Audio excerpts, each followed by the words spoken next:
ലോക്സഭാ തിരഞ്ഞെടുപ്പിന് മുന്നോടിയായി വളരെ പ്രതീക്ഷകളുമായിട്ടായിരുന്നു പ്രതിപക്ഷ പാർട്ടികളുടെ നേതൃത്വത്തിൽ പുതിയൊരു സഖ്യം രൂപീകരിച്ചത്. ഇന്ത്യ എന്ന് പേരിട്ട സഖ്യത്തിൽ രാജ്യത്തെ ഒട്ടുമിക്ക പ്രതിപക്ഷ കക്ഷികളും അണിചേർന്നിരുന്നു. എന്നാൽ മാസങ്ങൾക്കിപ്പുറം സഖ്യം ചുരുക്കം ചില സംസ്ഥാനങ്ങളിലേക്ക് മാത്രമായി ചുരുങ്ങിയിരിക്കുകയാണ്. ഇന്ത്യ സഖ്യത്തിന്റെ രൂപീകരണത്തിന് ചുക്കാൻ പിടിച്ച നേതാവായിരുന്നു ബീഹാർ മുഖ്യമന്ത്രിയും JDU നേതാവുമായിരുന്ന നിതീഷ് കുമാർ.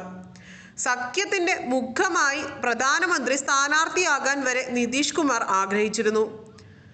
ഒടുവിൽ സഖ്യത്തിന്റെ കൺവീനർ സ്ഥാനത്തെ ചൊല്ലിയുള്ള തർക്കത്തെ തുടർന്ന് നിതീഷ് കുമാർ സഖ്യം വിടുകയായിരുന്നു. ബീഹാറിലെ മഹാസഖ്യ സർക്കാരിനെ വീഴ്ത്തിക്കൊണ്ടാണ് നിതീഷ് കുമാർ BJP പാളയത്തിലേക്ക് വീണ്ടും ചേക്കേറിയത്. ഇതോടെ ബീഹാറിലെ ഇന്ത്യ സഖ്യത്തിന്റെ പ്രതീക്ഷകൾക്ക് വലിയ തിരിച്ചടിയാണ് ഉണ്ടായിരിക്കുന്നത്.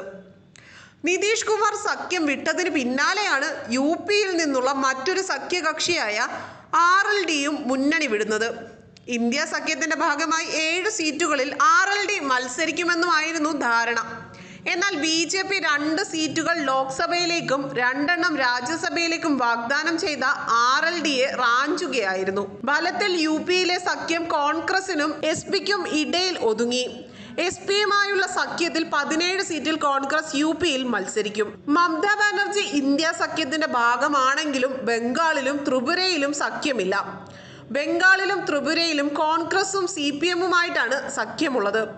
2 സംസ്ഥാനങ്ങളിലും മമതാ ബാനർജി തനിച്ചു മത്സരിക്കുന്നു.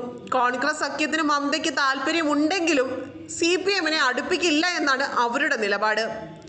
ജമ്മു കാശ്മീരിലെ പ്രധാന സഖ്യകക്ഷികളാണ് നാഷണൽ കോൺഫറൻസിലും PDPയും ഇന്ത്യ സഖ്യത്തിന്റെ ഭാഗമായിരുന്നു. എന്നാൽ നാഷണൽ കോൺഫറൻസ് BJPയുമായി സഖ്യം രൂപീകരിക്കാനുള്ള ചർച്ചകളിലാണെന്നാണ് പുറത്തുവരുന്ന വാർത്ത. PDP തനിച്ചു മത്സരിക്കാനും ആഗ്രഹിക്കുന്നു. പഞ്ചാബിലും ഛത്തീസ്ഗഡിലും ഗുജറാത്തിലും കോൺഗ്രസുമായി സഖ്യമില്ലെന്ന് AAP നേരത്തെ തന്നെ പ്രഖ്യാപിച്ചിരുന്നു. ഡൽഹിയിൽ 4-3 എന്ന തരത്തിൽ സഖ്യത്തിന്റെ കാര്യത്തിൽ ധാരണയുണ്ട് എന്നാണ് വാർത്തകൾ ഉണ്ടായിരുന്നത്. എന്നാൽ ഇടയ്ക്ക് കോൺഗ്രസിന് 1 സീറ്റ് മാത്രമേ നൽകൂവെന്ന് AAP പ്രഖ്യാപിച്ചിരുന്നു. എന്നാൽ ദീർഘമായ ചർച്ചകൾക്കൊടുവിൽ ഡൽഹിയിലും ഛത്തീസ്ഗഡിലും ഹരിയാനയിലും ഗോവയിലും ഇരു പാർട്ടികൾക്കും ധാരണയിൽ എത്താൻ സാധിച്ചിരുന്നില്ല. ഡൽഹിയിൽ 4 സീറ്റിൽ AAPയും 3 സീറ്റിൽ കോൺഗ്രസും മത്സരിക്കും. ഛത്തീസ്ഗഡിലെ 1 സീറ്റിൽ കോൺഗ്രസ് മത്സരിക്കുമെന്നും ഹരിയാനയിലെ 1 സീറ്റ് AAPക്ക് നൽകുമെന്നും ഗോവയിൽ കോൺഗ്രസ് AAP ഓരോ സീറ്റ് വീതം മത്സരിക്കുമെന്നുമാണ് ഇപ്പോൾ വരുന്ന വിവരം. ഫലത്തിൽ ഇന്ത്യ സഖ്യം ഏറ്റവും ശക്തമായിട്ടുള്ളത് തമിഴ്നാട്ടിലാണ്. 2019 രൂപീകരിച്ച സഖ്യം തമിഴ്നാട്ടിൽ ഇപ്പോഴും ശക്തമാണ്. DMK നേതൃത്വത്തിൽ കോൺഗ്രസിന് പുറമെ CPM, CPI, മുസ്ലിം ലീഗ്, VCK തുടങ്ങിയവരാണ് കക്ഷികളായിട്ടുള്ളത്. കമലഹാസനും കൂടെ സഖ്യത്തിന്റെ ഭാഗമാകാൻ നീക്കം നടത്തുന്നുണ്ടെങ്കിലും ഇതുവരെ സഖ്യം പ്രഖ്യാപിച്ചിട്ടില്ല. രാഷ്ട്രീയത്തിന് വേണ്ടി നിസ്വാർത്ഥമായി പ്രവർത്തിക്കുന്ന ഏത് സഖ്യത്തെയും ഞങ്ങൾ പിന്തുണയ്ക്കുമെന്നാണ് കമൽഹാസൻ വ്യക്തമാക്കിയിരുന്നത്.